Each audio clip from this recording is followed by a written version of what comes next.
Okay guys, was going to make a video when I got this buggy stock. I've only had it for about 2 months now. We've rode it about 3 times.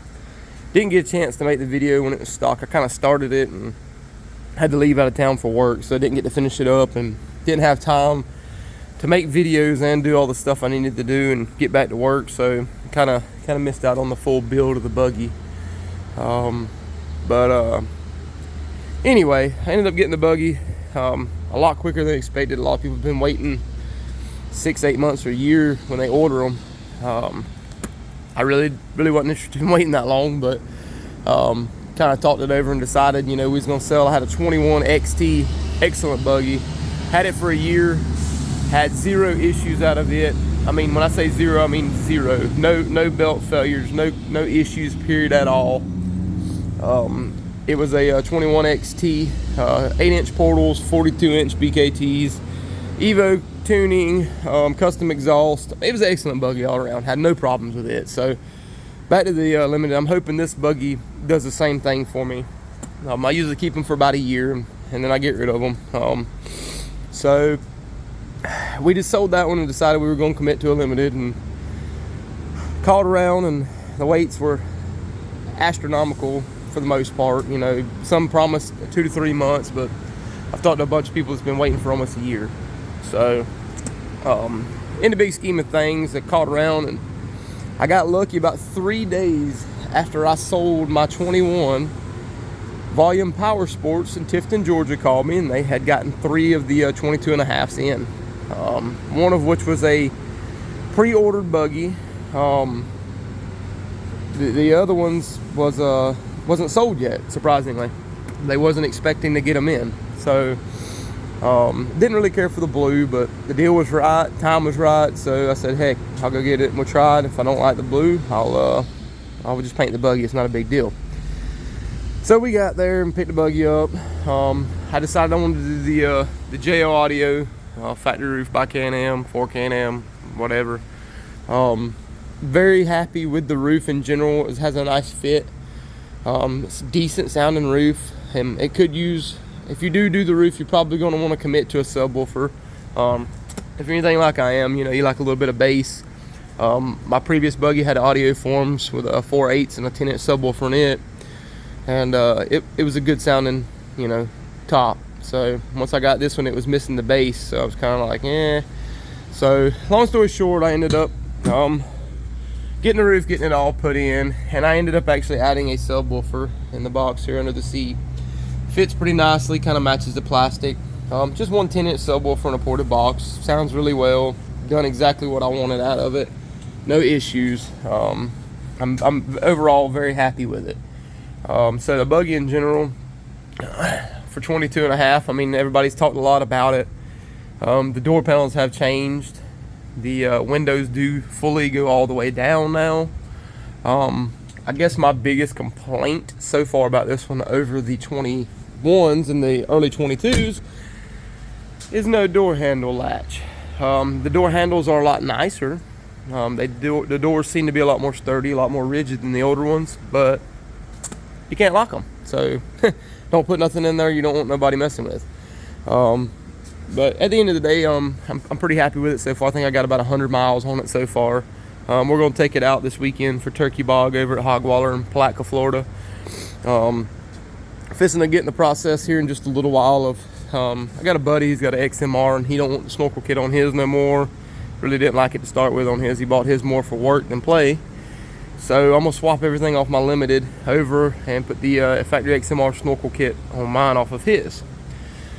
So more about the buggy here. So far I'm very happy with everything in general. The light bar, very cheap light bar, very cheap brackets. I did a little research. A bunch of guys online has been reporting these Jeep light bar brackets, which is what they are. I think they're about $13. You see the bracket there. It fits in very well.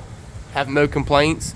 Seems a little flimsy until you mount the light bars in them, but once the light bar is mounted in them, it works out great. And I think the light bar and the brackets together, and I got an interior switch also, a factory style kind of switch. Mounted it right up there very basic, simple.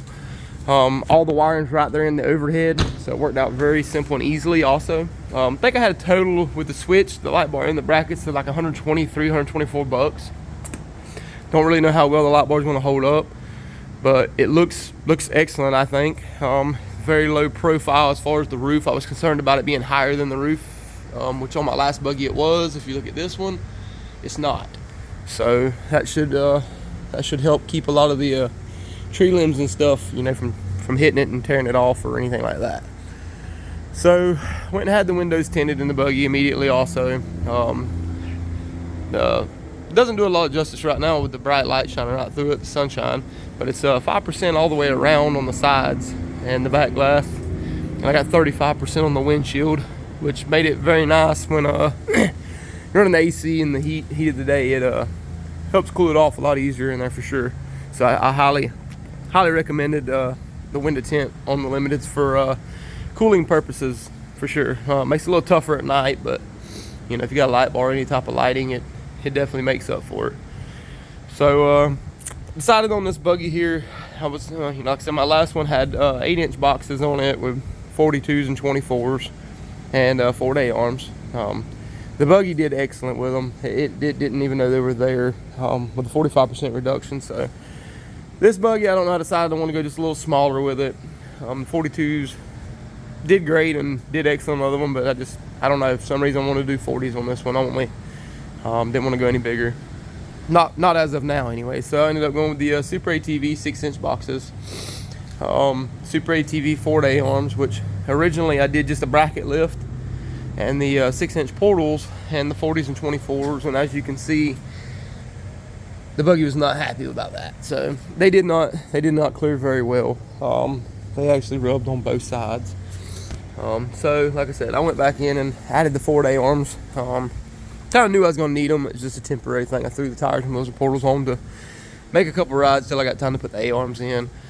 Another thing a lot of people doesn't know, I mean, a lot of people on the ball joints and everything, and Keller's and Dirt Mafia, and I ain't taking nothing from them ball joints. They're excellent ball joints. They're cream of the crop, top of the dollar. I get that. But they, you know, the warranty on them.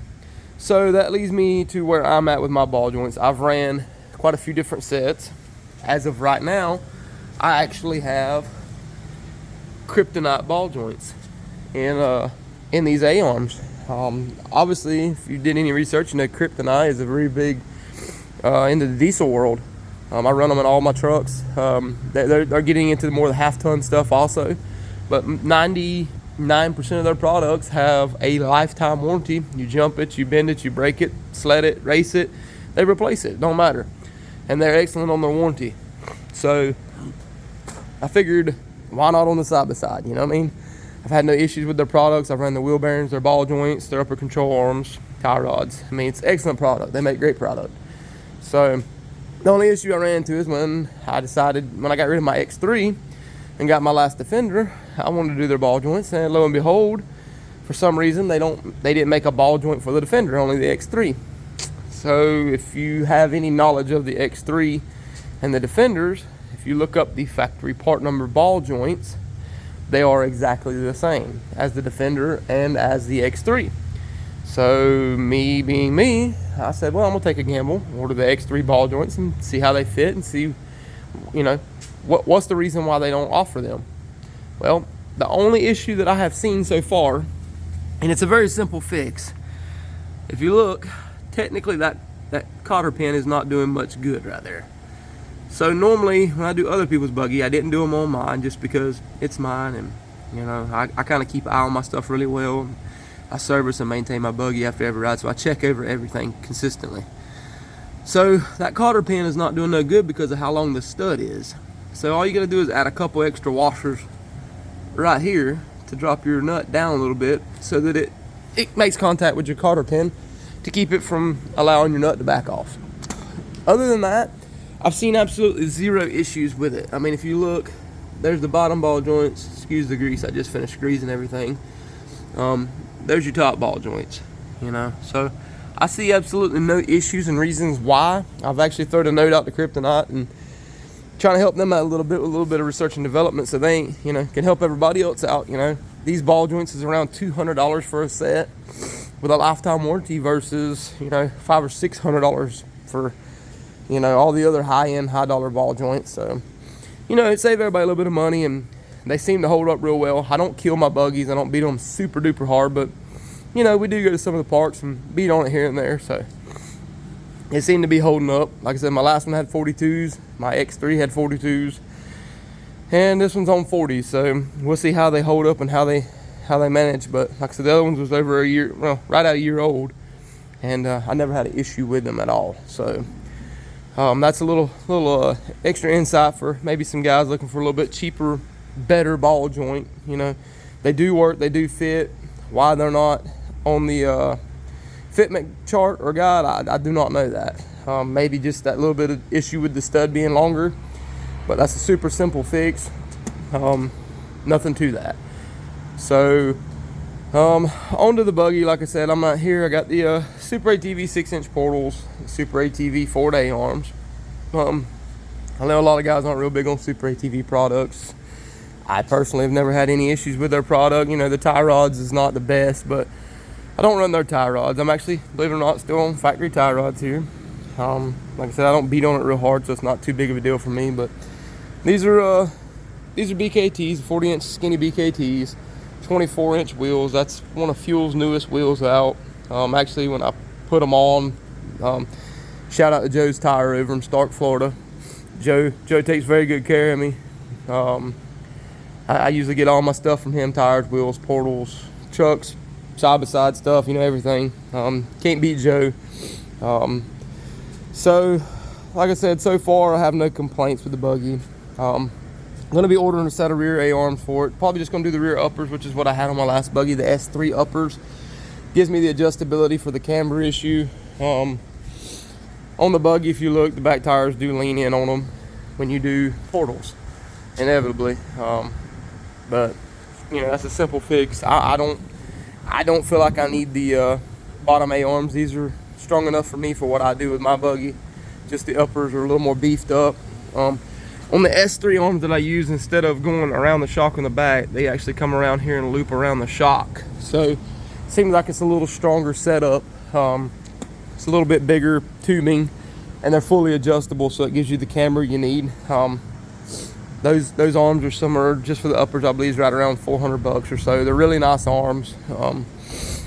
That's you know, perfect for me. It works for what I need it. So just in general, kind of just a little overview of the buggy. I have no complaints with the AC system. You know, a lot of people talked about the AC sucks in them, and I've heard some people say, oh, that ain't worth it.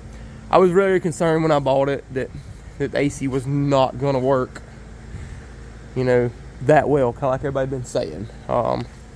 So far I have no complaints with the AC. It's worked every time I've needed it. It's worked great.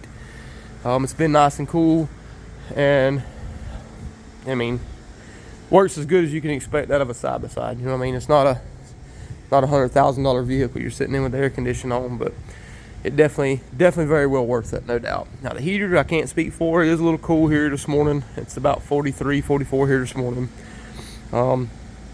We will get to try the heater out this weekend at Hogwaller, which I'll make another review back on that and let everybody know how it does and what I think about it.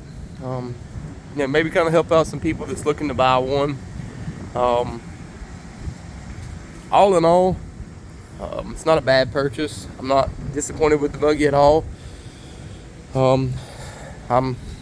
mean, so far I have no complaints. I have no issues with mine. I've seen no issues with mine.